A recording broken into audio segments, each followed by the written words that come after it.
A very good evening, ladies and gentlemen. We warmly welcome you to Speak Station, the place where speakers are born. I'm Asmita, and I will be your host for the evening. As the Gavel Club of University of Sri Javadanapura, we are dedicated to provide a platform for undergraduates to discover, develop, and showcase their skills in public speaking. Speak Station, the own initiative created with the purpose of promoting public speaking and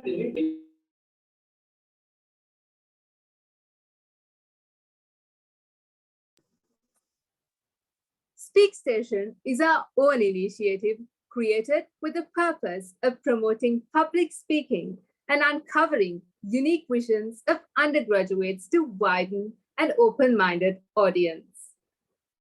With our first phase in Speak Station, Your Voice Matters, conducted by inspiring Ms. Sharon Macrinius, we were able to break your mind, numbing barriers in public speaking. With that, we made you step into the spotlight with our session 2. In the spotlight, collaborating with none other than Toastmaster Sandan Fernando. The time has now arrived to roll down the red carpet for phase 3 of Speak Station, the voices of tomorrow.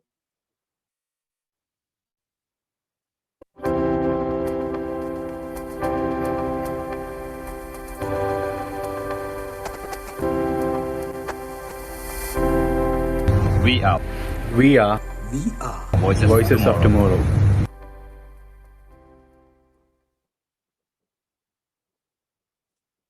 Before we begin, please note that today's meeting is being recorded, and I would kindly request everyone to keep muted to avoid any disturbances to the speaker.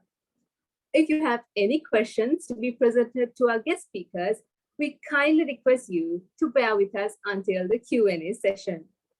Then you may use the chat feature in the Zoom webinar, or else you may unmute your mic and present your questions to the respective speaker. Now, I would like to invite the president of the Gavel Club of University of Sri Javadanapura, Gavaliya Panchani Karnaratna, to formally welcome our gathering. Good evening, everyone. The guest speakers for the day, Mr. Shahan Silva, Mr. Hirusha Agawata, Mr. Minidu Ekanayaka, distinguished guests, ladies and gentlemen. It is a true pleasure for me to welcome all of you who are present here on the phase 3, the final session of the Speak Station, an initiative by the Gavel Club of University of Sri Javadanapura. If you can speak, you can influence. If you can influence, you can change lives. Raising the bars of traditions a bit higher, the phase 3 of Speak Station, the voices of tomorrow, is ready to fulfill the need of future leaders. We have created a platform for the undergraduates who are outstanding personalities in the University of Sri Javadanapura. They're young speakers, young leaders, and they are full of new ideas that could change your life. Here's to the voices of tomorrow. Over to you, Asmita. Thank you, Gavaliya Panchani. It's time to witness the power of our voices today. In the past few days, you were able to see the inspiring profiles of these 3 versatile individuals. We are keen to get to know them better. I hope you all do too. We would like to know what you are up to these days. First, we have Mr. Minindu Ekanayaka.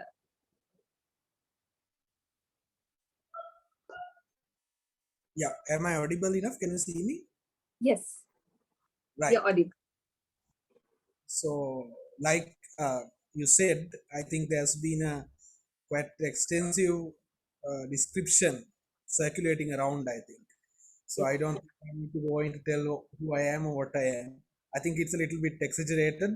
So I'm not that kind of a big important person. I'm quite privileged to have been invited to this session, and quite surprised that the Gavelverse has contacted me, because I haven't been to Gavel in a long time, and I'm really glad that they remembered us, since we are now long ahead. I think the peers that I had during my time have, I think, graduated when I met them.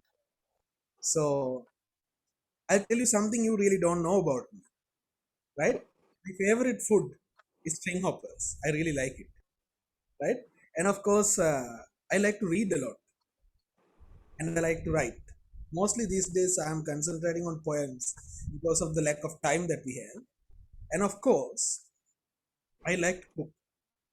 I fare myself as a shape okay cook because I really like it. And of course, you can call me by my nickname. My nickname is Minna. You don't need to call me by my full name if you really like. And of course, I think the description that they have given is going way above and beyond to describe who I am. I'm just a student.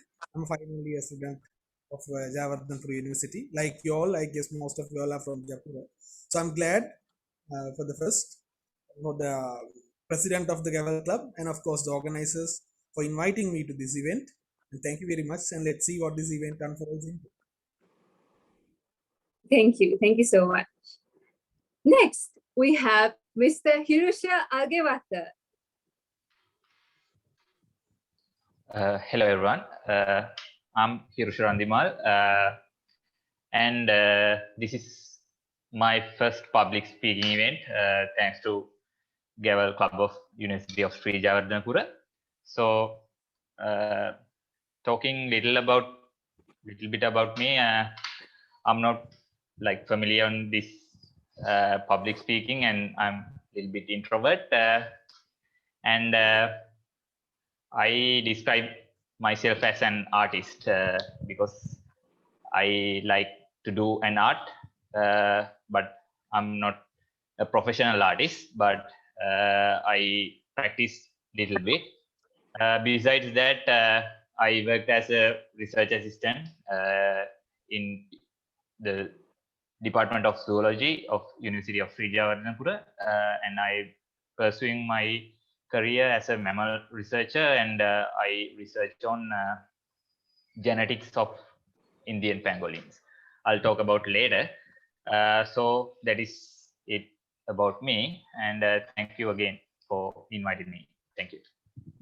Thank you so much. Thank you. Last but not least, we have Mr. Shahin Silva. A very good evening, guys. Thank you for the opportunity. So my name is Shahin Silva. I'm currently a fourth year undergraduate of Japura. I'm specializing in the Department of Accountancy, and I schooled at St. Joseph's College, and I'm currently 24 years old.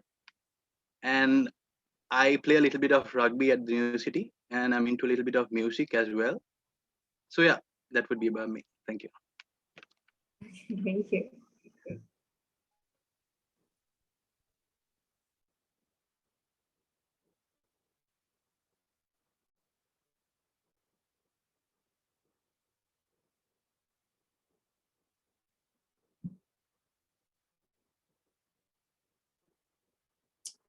With that, we are ready to ignite today's session with these three incredible wisdom of these three personalities.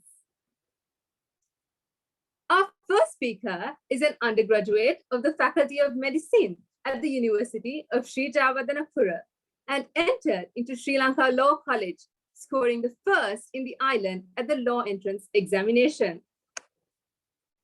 He is the founder, president of Sri Lanka Youth Science Foundation and the laureate of Sri Lanka Institute of Marketing Speech Idol 2017. He is the immediate past president of the English Literary Association in Medical Faculty, captain of debating team, Faculty of Medicine, and represented the university at National Youth Model United Nations 2016. Please let me welcome Mr. Minindu Ekanayaka.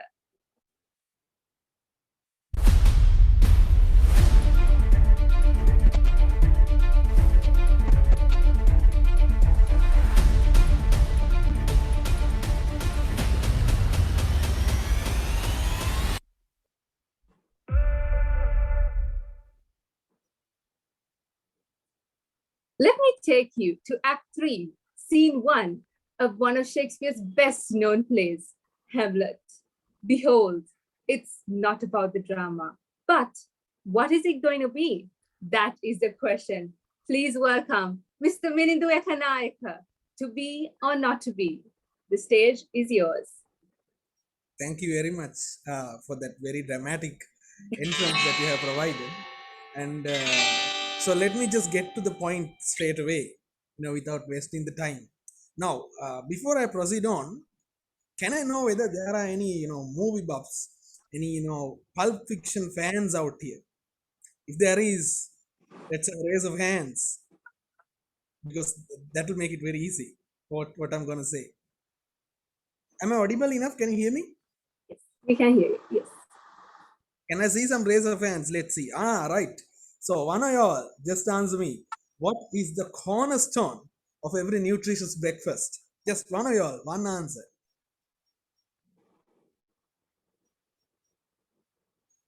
Unmute your mic and just tell the answer. It's fine.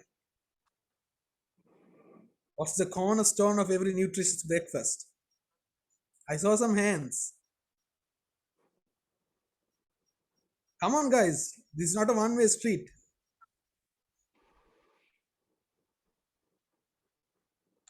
I want A cheeseburger?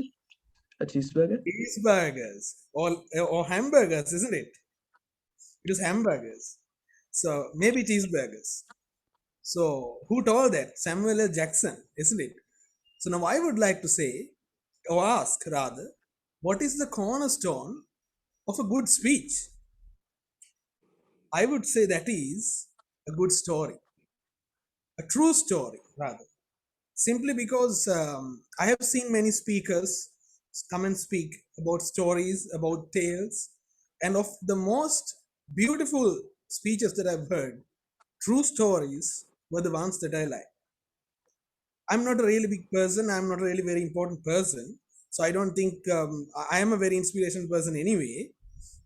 So I'm going to say some things quite great and quite inspiring people have told me, so that you can get something out of the things that out of the large amount of things people have told me, some things that I consider very close to me. And of course, I'm going to tell you the tales of 9 stories, 9 incidences, and 9 advices that I consider to be very important in my life. Maybe it's important to you too. Who knows? Right. So first things first, I'm speaking to the youth of the country. I'm speaking to my peers. I'm speaking to people who are quite possibly and quite definitely much, much more talented than I am, and are going to change the shape of this country for sure. So the little bit of stories that I tell may help you, or may guide you, or may inspire you, who knows? And we might see that change in the future. So first of all, I'm going to tell you a story that I heard in 2006, and that came from none other than my own mother. So one day when I was in 2006, that was when I was in grade 6, I was sitting on the top of our school balcony. I think my dear Hirusha also knows that place. That is a place we all go to get our record books. Where at the end of the term test, the first 5 of a class are awarded the best marks. They will be taken to the stage and they will be awarded. Their names will be called out. I was the 10th of my class in 2006, grade 6. And that was term 1. So when I was there, the 10th place is no value, right? The least value you can get is 5th. So I was 10, I was out there, and I was clapping at these people. So after the whole session was over, my mother told me a simple advice, which I still consider quite close to my heart. She said, it is a very honorable thing to rejoice others' victories. It is quite honorable to respect others' victories. But always remember, in life, it is better to be clapped rather than clapped at others. That I believe to be very important in my attitude and the way I looked at the world, the way I perceived the world there onwards. That was the first and only time that I was not clapped at my school. And that was the inspiration I took from that story. So why is this important? I didn't tell that to tell that I am, I'm a big shot. That is because it is very important how we perceive the world. Because however we perceive the world will perceive us. The world will judge us. The world will always, no matter what story people tell you, it will grade you. And it will award you things. Yeah. So it will award you things according to your grading or according to your capacity you have shown in the world. But this capacity that I'm talking about comes from your own perception about you. That's why I said to be or not to be. You know why? How you perceive yourself is very, very, very important than how someone else perceives you. Because when you look at the mirror and if you see a loser staring back at you every morning, you will always go to work as a loser. You will walk as a loser. You will win. You will never win because you're thinking like a loser. You'll breathe like a loser. You'll eat like a loser. You'll sleep like a loser. And you'll wake up like a loser. Which brings me to my second story, which I have gained inspiration from my best friend during my university years. He still is. He's a very, very bright student, very talented. He's an excellent singer. He's multi-talented. And of course, it's not his talents or his singing or anything that I gained inspiration from. There were certain times that are dark when we are in universities and all these things, things are not easy. It's never a bed of roses. Exams are tough. Life is tough. When bad things happen, they just keep happening. You have no idea how bad it can get. Sometimes you fail the exams, somebody at home gets sick, then another person gets sick, somebody passes away, some relationship problem. All of these things, sometimes they come at once. And you have no way to tackle these things. And you feel lost.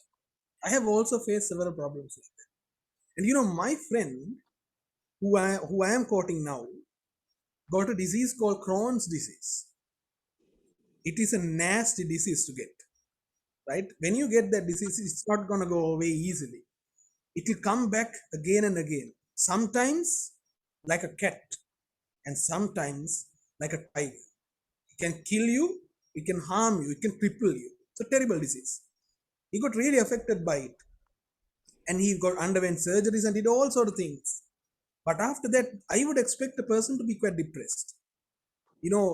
Because he's coming to the faculty, he has lost like 25-30 kilograms. It's almost like a cancer, right? And he bounced back so fast. So in my dark times, very few people have broken through to me and given me inspiration. He's one. The one thing he told me is, what is the difference between winners and losers? There's one difference. A winner will sleep at night like a loser. Winner. He will wake up as a winner. While he's sleeping, he'll dream like a winner. While he's walking to work, he's walking like a winner. When he's eating like a winner. When he's drinking like a winner. It's a winner mindset. If I believe I'm a winner, I will not do things a loser would do because I know I'm a winner. If I am Bill Gates, I would act like Bill Gates. If I'm Elon Musk, I will act like Elon Musk. Right? Why don't I follow the multitudes of advisors, Elon Musk or Bill Gates or some Warren Buffett or somebody else? Why? Because I'm not them. Right? I don't believe in them. I don't believe that I am Elon Musk. That is why you should believe in you. You should believe that you are great. You should believe that you can do something. That is why I told to be or not to be. As simple as that. Let me go to another story. Now what I told you is that you need to win. You need to, fight hard. Yes. But there's also this famous story out there that says it is a journey that matters, not the destination. Isn't it? Is it? Is it true? It is. But it is if you travel in that journey while learning. I've seen people living as if they don't live. My grandfather died like, I can't remember. He died in 2005, right? See, I can't even remember it. Me being the grandson barely recalls it. Just imagine the people. He's like a speck of dust. Nobody knows. That's what will happen to us. We are just grains of sand in a valley of time. We'll be quickly overshadowed by time. No, nobody will remember us unless we become a beacon of light in that way. And that is not easy. Let me ask you something. What is the world's richest place? I believe the world's richest place is a cemetery. It's where the dead people lie. You know why? There are warriors out there who have never got the chance to become warriors. There are inventors out there who never got the opportunity to bring their inventions into light. There's millionaires and billionaires out there who never became millionaires or billionaires. There were people. Can you see my video? Yeah, right? Right. So, sorry for that. So, there's a lot of people out there who have been buried without their dreams coming true. Had that been true, this world would have been a different place. Just imagine if somebody who died had the idea to give free energy to the world. This world would have been a very, very different place, isn't it? That's why I say, never take your dreams to the graveyard. I'm not the first person to tell this. You might have heard this multitudes of times by different people. That's why I said, I'm just a messenger. I'm not a big guy, right? So I wrote these things down because in case I forget, right? Because these are very important. My grade 6 English literature teacher told me a lot of things. Amongst them, there are two things that I remember. One was that I was never on time and ever late. I was never on time. The class started at 7 o'clock. I always came at 7:05 or 7:10. Never ever before that. Until I passed out of my O levels in grade 11, I never came at 6:55. Never.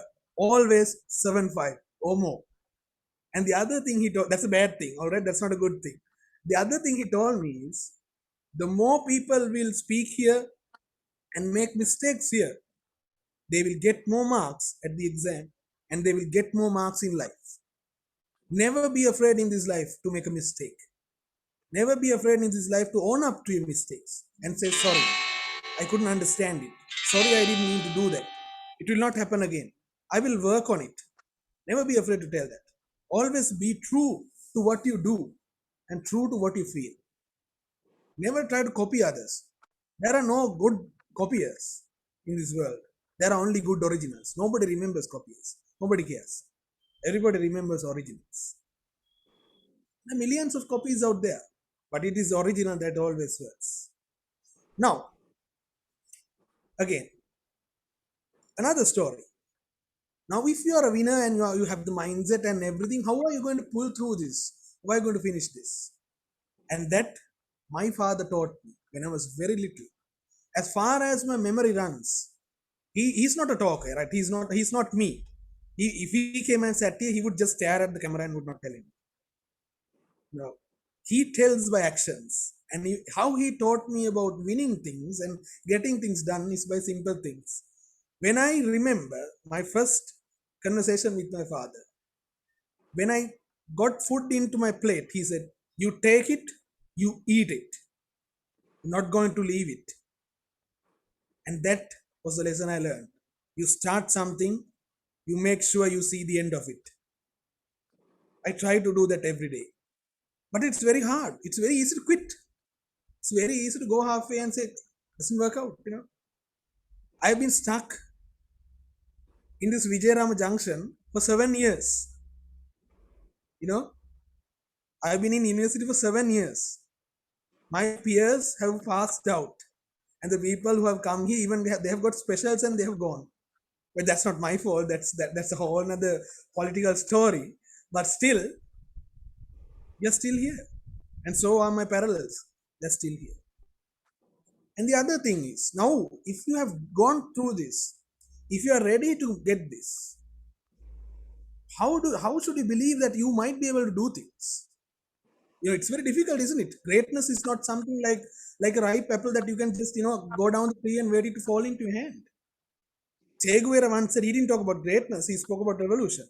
One of my most admired people of all time. He said, revolution It's not like an apple that is ready to fall into your hand.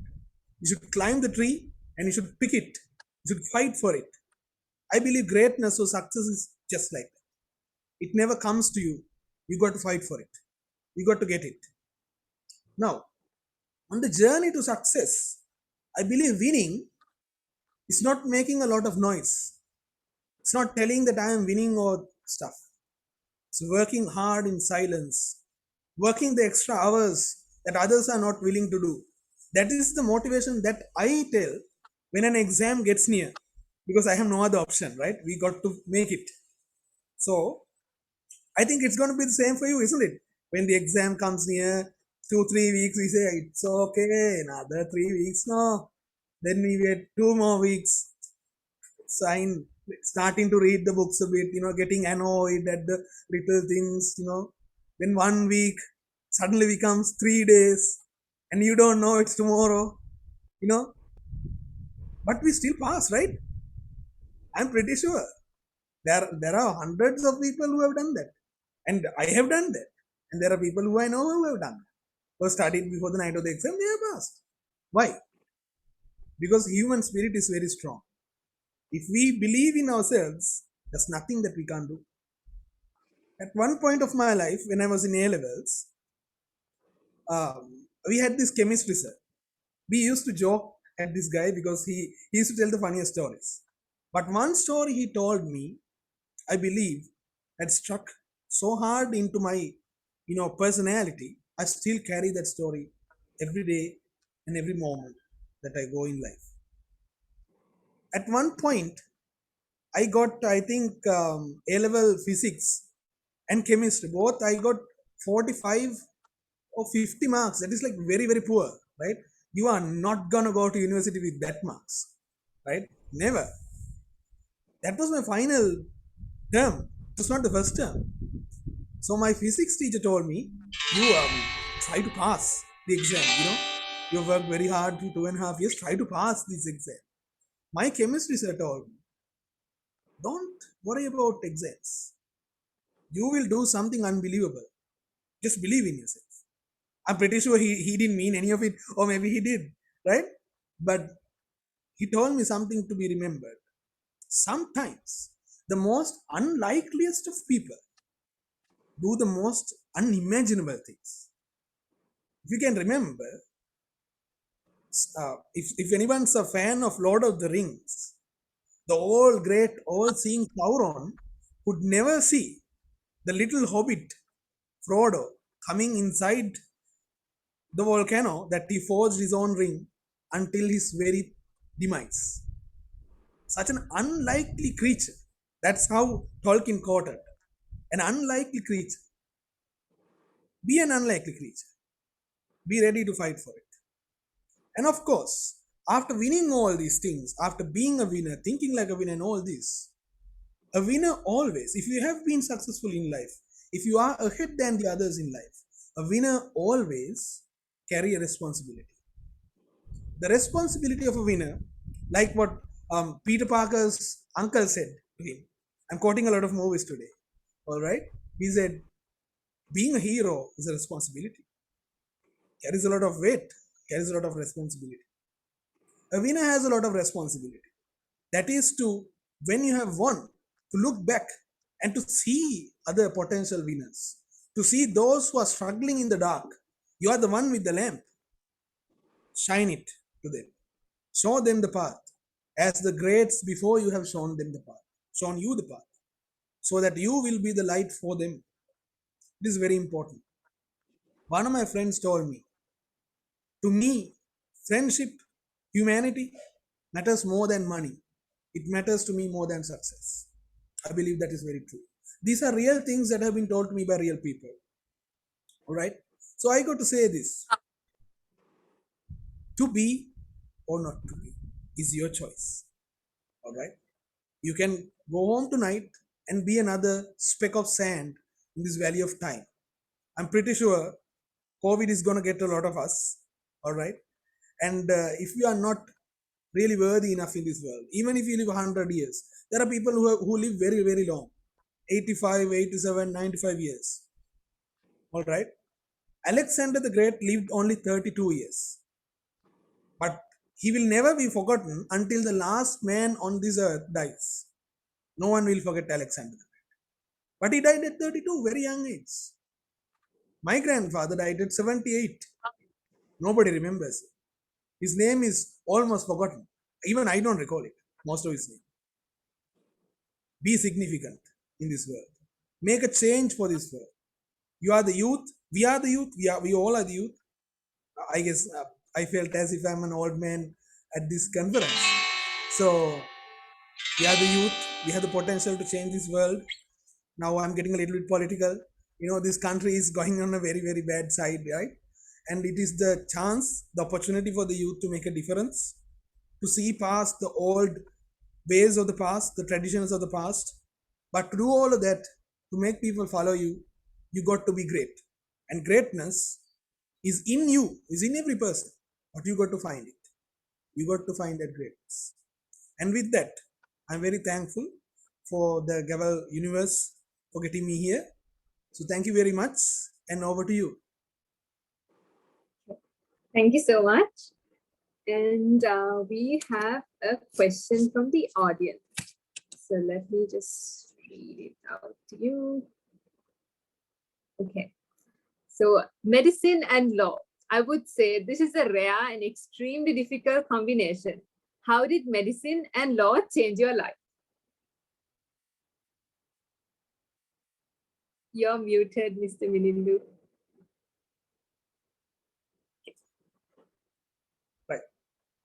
Is there a question, or you just made it up and you really wanted to ask that question?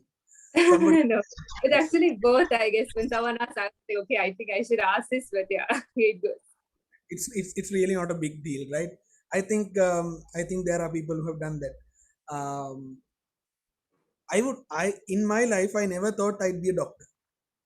I never told to anybody in my younger days I'd be a doctor. It was quite a circumstance that I came to medical faculty. My parents didn't allow me to put Faculty of Law, University of Colombo. That is the reason I came to Japan. All right. I always wanted to do law. But because I was allowed to come to the medical faculty by my marks, I came here, I sat for the law entrance exam, and I got there. So that's how I got inside. And your question was that how I'm facing it or managing it, isn't it? How did you manage law and medicine? How did it change your life, basically? So it's interesting, it's two things. One thing was that I like law anyway, and medicine was quite new to me. I learned it. It was hard, but now that we are in the final year and working with the patients and talking with the people is something that I like, so I enjoy it. So I think it's really enjoyable, and I think anybody can do it if they really want to. It's really no big deal, It's simple. You make it seem so simple. Thank you, though. Thank you, Mr. Minindu Ekanayaka. Thank you.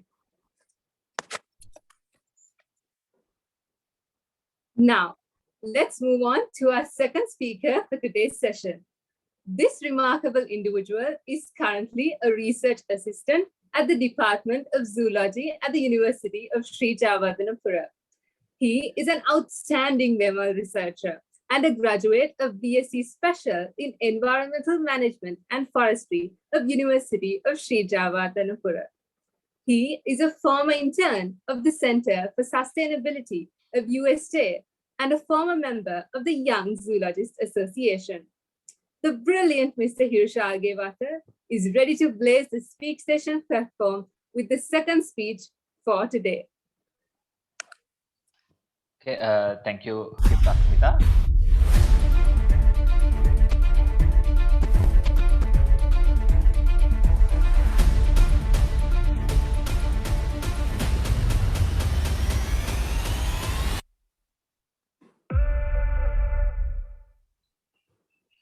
He who does not research has nothing to teach.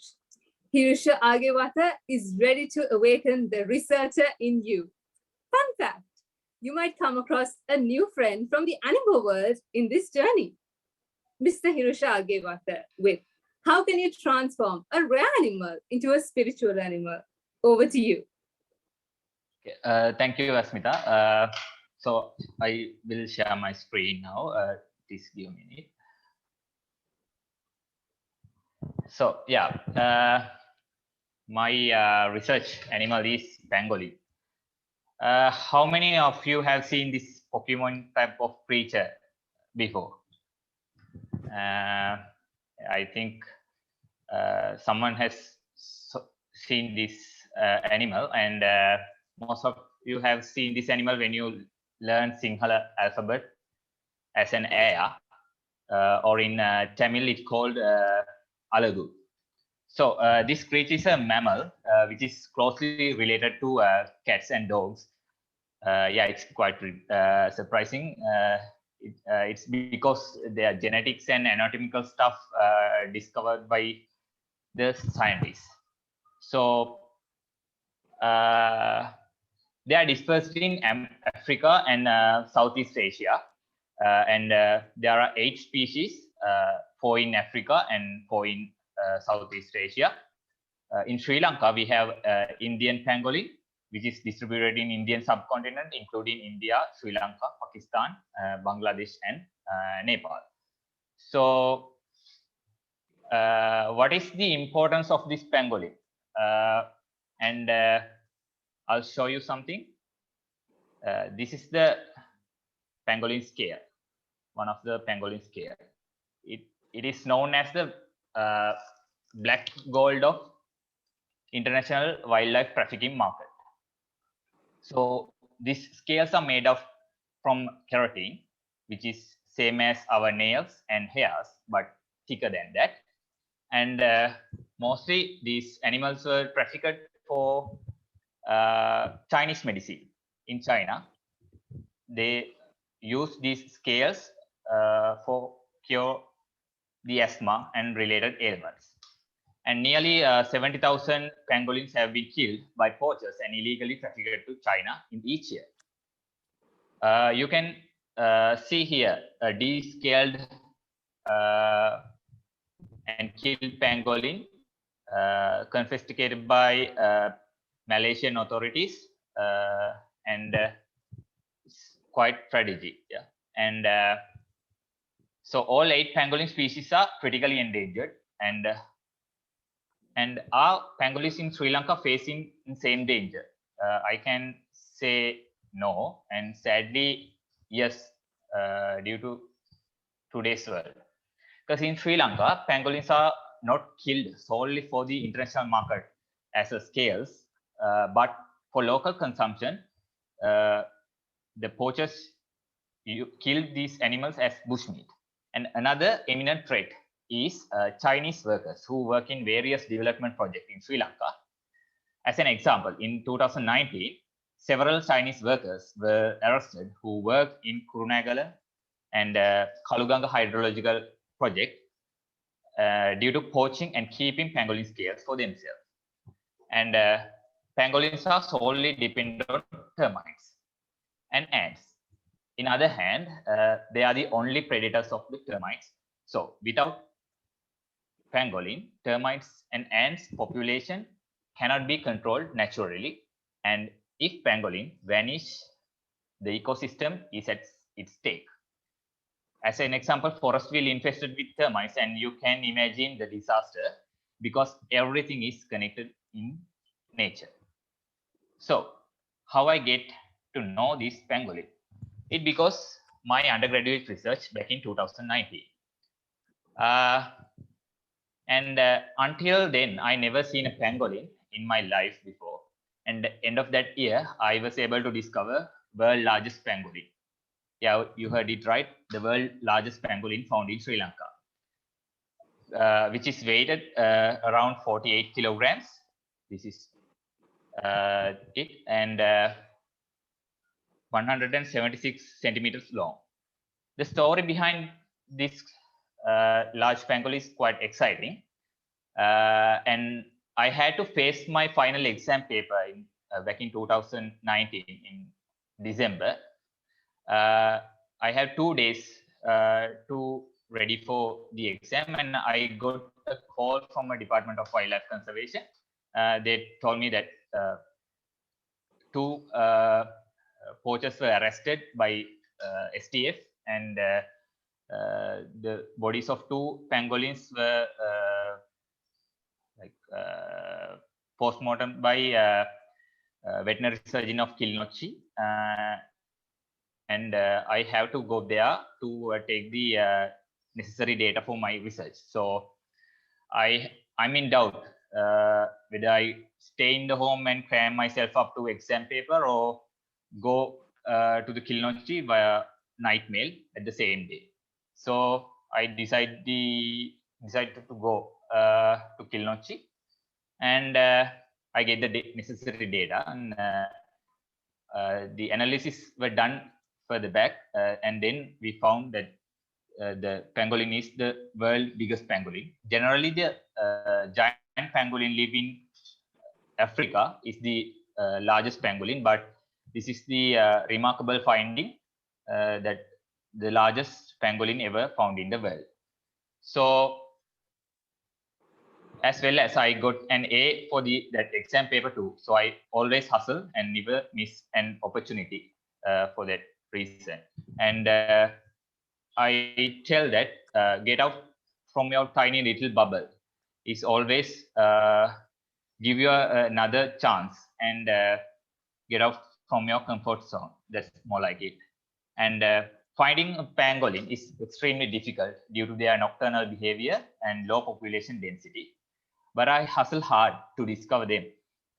Even if I have a ton of assignments, presentations, semester exams, a little bit of money, and I have to practice in university basketball team. So much of there in my last year. So being a researcher is kind of a challenging profession. Besides of working hazardous condition in the field, on top of that, you have to work on this tedious stuff like writing papers and reports and research and crunching on data, and it costs most of your physical and mental health. I got most of time the anxiety because I'm short of the count of the specimens because they are very rare. And to complete my data set, at least I want 20 pangolins. So at the end of the 2019, I was able to encounter 25 pangolins with the help of various organizations like Department of Wildlife Conservation, Sri Lanka Customs, National Zoological Gardens. Without them, this is it's impossible to reach out like that number of pangolins. So, and I love to being a wildlife biologist or a researcher because it's my passion. I like long travels and hike deep into the forest in any weather condition. And most importantly, I like to dress like a wildlife biologist. You saw those stuff in National Geography and Discovery. So that's inspired me to be a wildlife biologist. So I strongly believe things doesn't kill you, makes you stronger. And at the end of, I was able to publish 3 peer-reviewed articles like this, and it was quite successful. And thanks to the pandemic lockdown, I was able to sit in a room and write throughout those papers. And special thanks goes to my supervisor, Dr. Priyan Pereira in Department of Forestry of University of Sri Jayawardenepura. Actually, I forgot to mention what was my research about. It was about anatomy and the morphometric characteristics of pangolin, because the pangolin are the least studied mammal in the world. And besides all of that, I see the key things for success of my research. I always use my past experience in outside of the science as well as things I learned in the university. A lot of people complaining about university curriculum. It's not applicable to real world or something like that. But I strongly believe that university curriculum is well enough in some areas that helped me to get through my journey. And as an example, my abilities in aesthetic life, like art, I always incorporate art to my research because I was in A levels. I did A levels with Minidu in same batch in back in DSNI college, and after O level, I want to do arts as my A level subject because I really love fine arts.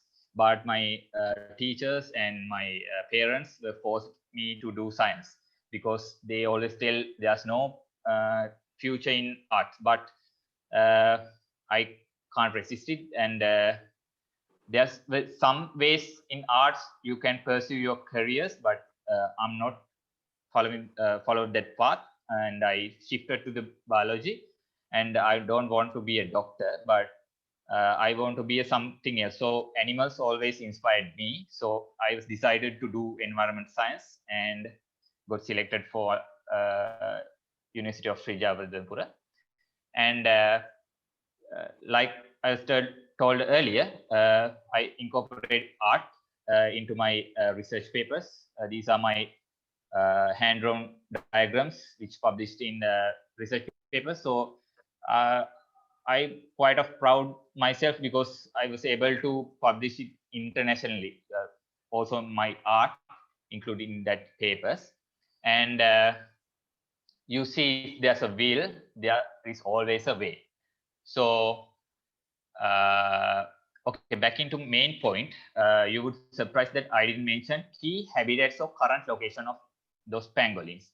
It because as my personal experience, I met some people who are so-called young entrepreneurs or the businessmen ask me from me where they can find pangolin, how much it costs pangolin meat or scales. Every time they get to know me that I'm doing pangolin research.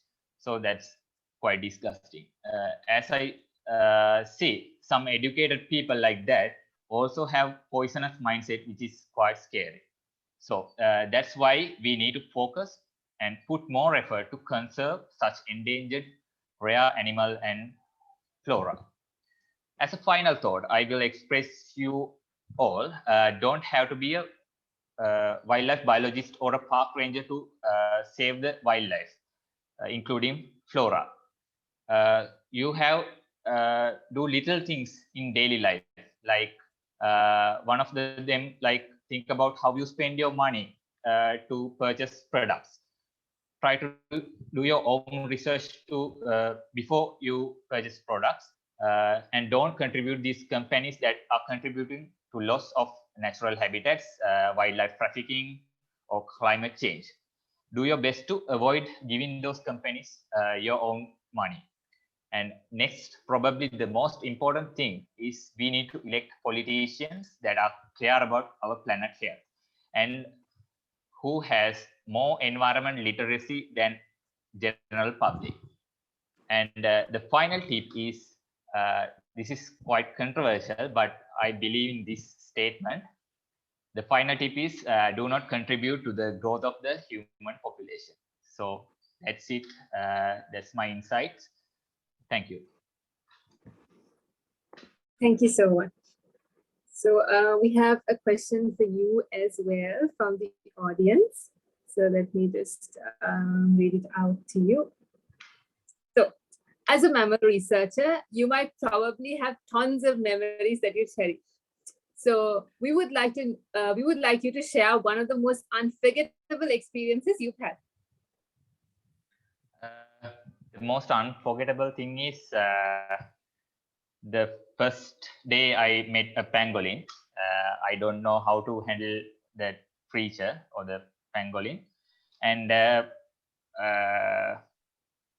I got a live pangolin and I hold him to measure his body, and it's quite disaster. And I got scratched in everywhere because they are innocent animals, but they have claws, really curved and sharp claws, and I got scratched everywhere. And they can secrete a little bit of a very stinky liquid from their anal cavity, and I that liquid was contacted with me, and the whole week is stink like a pangolin, and that's quite astonishing thing. Yeah.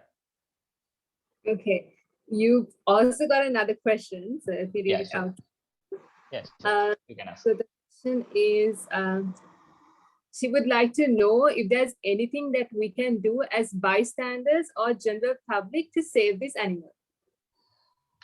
For save this pangolin, you can be aware of that some pangolins have came to households, like if they're injured or something else. In a lot of areas, they encountered from households or the fields or home gardens. When you spot pangolin, you can call Department of Wildlife Conservation as soon as possible. They do necessary action to release them back to wild or treat them, because there's 11 animal hospitals situated in around the Sri Lanka by Department of Wildlife Conservation. They do fascinating job, and if you able to hear some kind of poaching or some kind of those activity, you should inform it to the Department of Wildlife Conservation as well as the police, because this is a critical endangered animal, and you can't kill or domesticate them, and it's rarely domesticated because they reject the food we give when they encounter humans, and we can't domesticate unless they are juvenile. And adults are keep refusing the food we give, and they die ultimately with gastritis, some kind of ailments. So keep authorities informed when you encounter such species. Yeah. Thank you so much. I'm sure everyone would have got some knowledge about this. I'm sure no one was aware of this issue, and thank you for bringing it to light. Thank you, Mr. Hirusha Agewata. Thank you. Our third speaker is truly an embodiment of what an all-rounder is. He is an undergraduate from the Faculty of Management Studies and Commerce at the University of Sri Jawatanapura, currently following a BSc Accounting special degree. He is the founder of the record label Sajya and the captain of the Japura rugby team 2021-2022. A former vice president education of the Gavel Club of USJ, the champion of the Best Speaker Inter-University Speech Competition 2018. Shahin Silva is ready to take you to a life-changing journey today.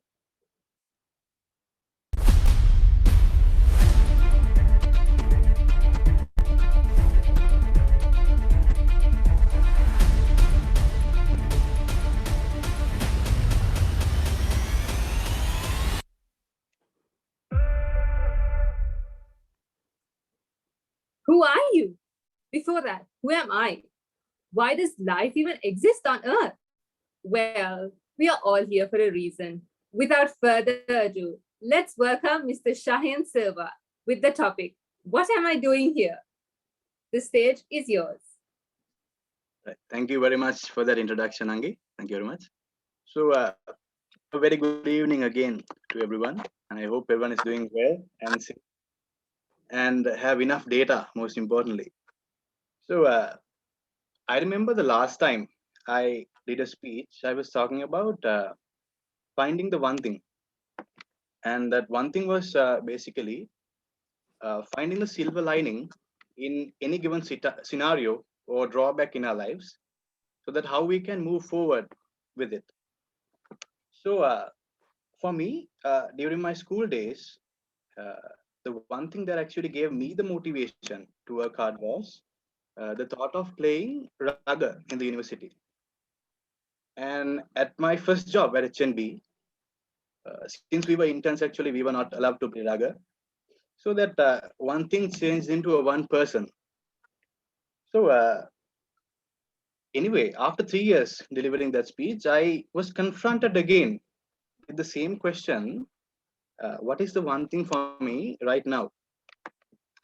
So, as I told you before, during my school days, when I was schooling, the major goal and dream that I had was to play rugby for Japura and win a championship for the Japura rugby team. And yeah, so basically that was the main dream. And so I was fortunate enough to be selected to Japura. And from day one up until last year's March, that was 2020 March, we were actually gradually making progress to that dream on every aspect possible. The physical aspects, the mindset aspects, on every aspect, we were gradually making it with the last year's big match win. So as a team, we were just almost there to win a championship in the Indian University Games.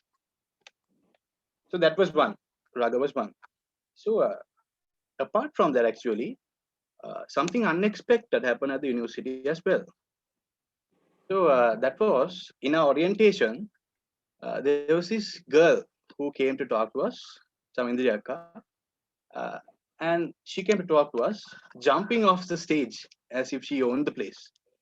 And she talked about the club called Gabal Club, right?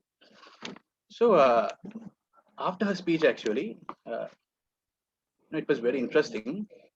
And I felt like I want to be able to speak like that as well. So I joined the Gabal Club. And unexpectedly, as I told you, I discovered two new passions that I never thought that was there, existed in me. Two new passions, right? So one was speaking, obviously, and the second one was just sitting on the Telbem in front of the CGU and talking with these beautiful people and talkative people endlessly. So that was the passion number two. And the best thing was uh, these strangers that I met in the university made me participate in a competition and led me into the victory as well, which was pretty amazing when we recall. So that was frankly up to last year's March. I was basically living my passion in front of, inside of Japura with Raga and with the Gabal Club, right? So suddenly, I'm sorry, suddenly the COVID happened, right? And on a global scale, everything was stopped, right? And so was our chance to win the championship that we were almost there, right? Along with everything being paused. So was our chance to win the championship that we were waiting for so long. So those days after the internship, there was always the evening practice session to look forward to, right? So in the morning we would work at the firm, and in the evening we would run back to the grounds for the practices. Whereas now the landscape totally changed, totally turned upside down into a situation where we were sent to homes, and most of the times we were asked to work from home, and no raga practice or nothing at all in the evening. So since there were no practice or anything for me to do after work, right? What I would do is I would just take my phone and just scroll down Facebook for hours without knowing what to do with my time. Right? Uh, so honestly, there was no motivation to do anything as well. So that was when I realized, guys, that I had met with a identity crisis. So the role that I had expected from myself was just gone like that. And I was not sure what to do with my time. I was not sure what I was supposed to do with the time that I had anymore. So that was when actually I was led to the same question in the beginning again. What's the one thing for me right now? And more specifically in this scenario, what's my purpose in this world?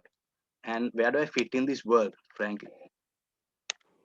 So I would ask you to raise of hands, but since this is online, how many of you have had the same question as to what am I doing here? Right? Maybe because of our exams, maybe because of the endless university workload that we get, all the assignments, or maybe it's just because of the monotonous work that we have to do on a daily basis. But I'm pretty sure that all of us at some point have faced with that question: what am I doing here? What's my purpose? So either way, when we are confronted with a situation like this, what we should do is we should fast forward ourselves to another 15, 20 years time and ask ourselves the question if it's that where we want to be. Right? And if the answer is no, we should know that there is something wrong, and there is something that we should start working on along with what we should be doing. I'll repeat it again if you missed it.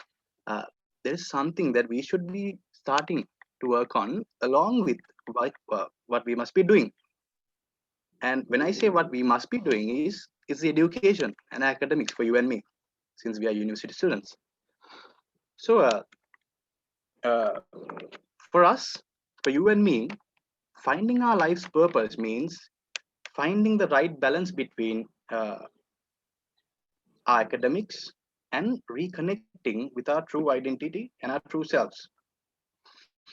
So I told you that earlier, I was confronted with the identity crisis. I was confronted with the question, what's my purpose here? So I was thinking, what's the answer for this question now? And when I was thinking, I was reminded that before COVID, there was a part of me which hugely enjoyed learning about branding, marketing, and how people make advertisements and stuff. So I was hugely into that. So another part of me was about just playing the guitar and singing. So once those ideas popped into my mind, I knew that those two areas could be the areas that I should be investing my time on to find out who I really am. So in a way, thanks to the COVID, I did invest my time on those two areas, and now we are continuously working on and researching on how music can be used as a vehicle for branding and marketing, and how music can subliminally register in someone's mind and persuade them to make a decision on a or a purchase decision at the end of the day. So frankly speaking, those are the two of my simplest interests combined, which was music and the urge to learn branding. So even though all this time I used to think that a major part of me was just rugby, and even though I used to think that a major part of my identity was dependent on me being a ruggerite, and even after we knew that the season was not going to happen this year, I still found myself up to a certain extent by investing my time on music and branding. Uh, so, guys, just because something that you want, something that you expected, didn't happen the way you wanted, does not necessarily mean that we are lost, right? So maybe you have lost an examination, you failed an examination, maybe a SEMA exam or a campus exam. Maybe you lost someone near and dear to you. Maybe your boyfriend or girlfriend has left you for good. But that doesn't necessarily mean that we are lost, right? So everyone's asking you to find your passion, but I'm asking you to lose your passion, to get to know who you really are from deep down within. So I know that at the end of the day, we are all tired. We are all exhausted with the workload that we have. But we should still keep grinding and hustling to find out the answer for that question: what is our purposes in this life? So if what I told you doesn't help up to now, if that doesn't help, so we started our today session at 5 o'clock, right? And now it's 6 p.m. So if that doesn't help, we are 1 hour closer to the day that we are all going to die, right? We are 1 hour closer to our death. So if that doesn't help, guys, just think about what you want your family, your colleagues, your friends to remember you as when you leave this world behind. And ask yourself the question: what is the legacy that you want to leave when you leave this world behind? And what you get as the answer for that question is what you should start working on from today. So yeah, thank you. Over to you, Nami. Thank you so much. So you've got a question too. So let me just ask it all. The name Shahin Silva is famous as an all-rounder. People who use all their skills are rare, and you are one of them. How can we exceed the limits or boundaries set upon us? How can we exceed the boundaries that are set upon us? Is it? Yeah, on ourselves.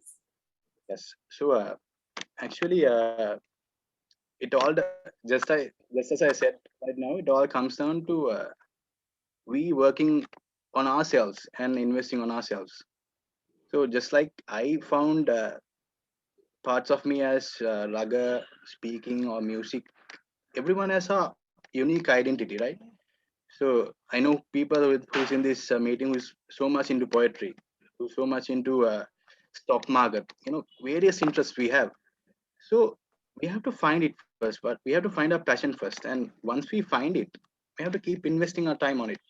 And because everyone is unique, right? Everyone has something different. And when we start investing our, time on them, we eventually get better. And there's this rule called 10,000 hours rule from I can't remember the name now, from a famous author. What it says is that once we work just 10,000 hours only, we become the masters of whatever the subject that is. Right? That means that we have to keep investing our time on whatever the area that we want. So once we do that, I guess I hope I answered the question you asked. So once we do that, uh, we'll be able to reach our full potential and exceed the boundaries that we have. Okay. So we have a lot of questions for you, but because of the time constraint, I'll ask one more. So what was Aya's most unforgettable experience in Gavel? In Gavel, it was probably the win, the Wobito, I can't remember, the Wobito 2019 when Nicolo won the championship. It was one of the coolest moments that, Nicolo and I were, probably most of the people in the media must know him. And he and I were the crime partners in crime when we were at school. When I talked about how we so badly wanted to play for the Puraga team, me and him always that talked about that. So when the earlier year before, it was the year that I had won the championship, but it was I think in 2019 February. So when Nicolo won it, it was like the two of us achieved something that we had never thought of. So that was one of the memorable. There's actually a lot of memorable moments, but then the one that came to my mind right now is that. So yeah. Thank you so much, Mr. Shahin Silva. Thank you.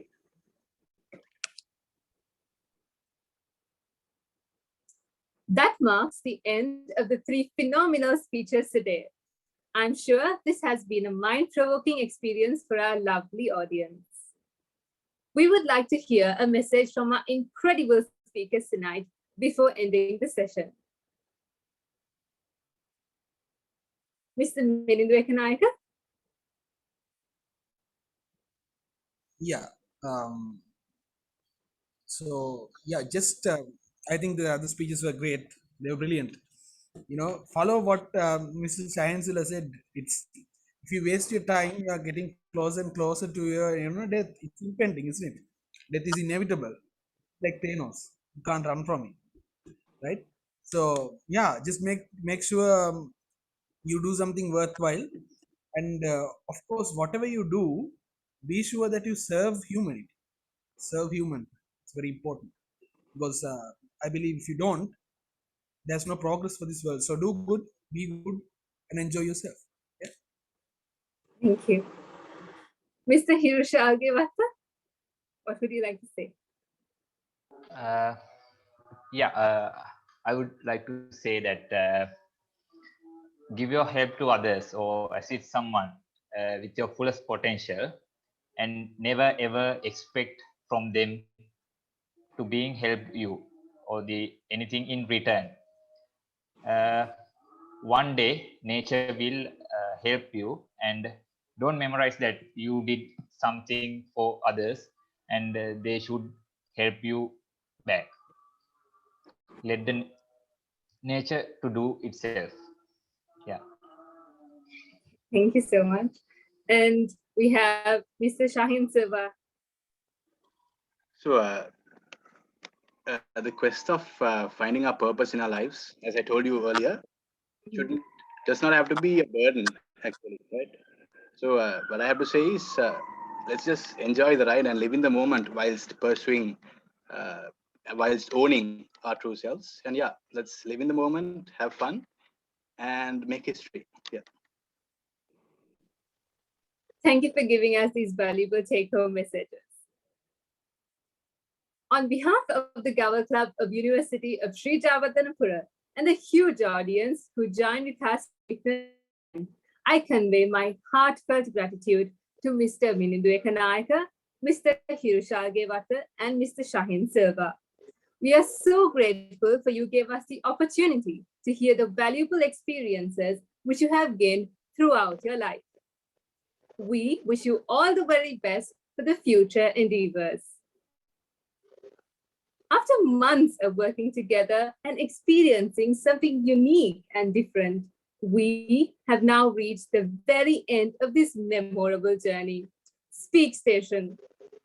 I do believe all our audience was with us throughout the session wholeheartedly, and we thank you all for joining us in this endeavor. Signing off as your host, I'm Asmita. Have a good night.